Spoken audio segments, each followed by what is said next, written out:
Hello everyone! Samahan niyo po ako, magluluto tayo ng laswa.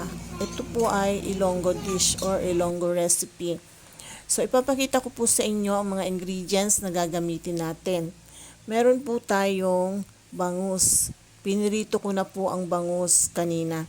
Pwede po kayong gumamit ng ibang isda, kahit na anong isda po pwede. Pwede nyong gamitin para sa laswa. Yung iba nga po hipon ang ginagamit or nilalagay.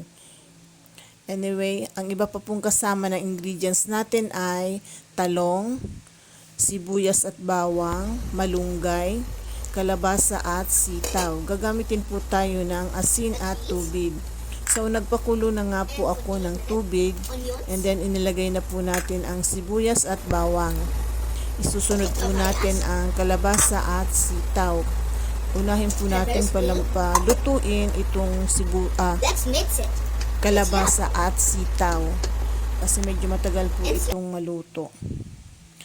Takpan po natin at hayaan natin kumulo ng 2 hanggang 3 minuto. And then pagkalipas po ng 3 minuto, ilagay naman po natin ang talong. Isunod na rin po natin ang piniritong bangus.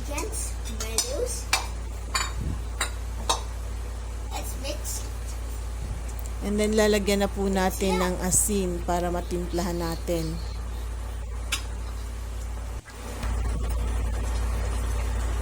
Onion.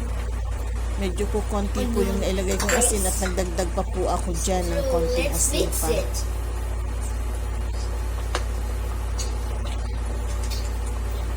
Pwede din po naman gumamit ng granulated seasoning.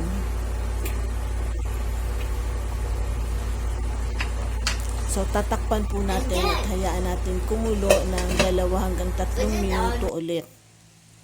And then, pagkalipas po ng 2 o 3 minuto, ilagay naman po natin ang patis at ang malunggay.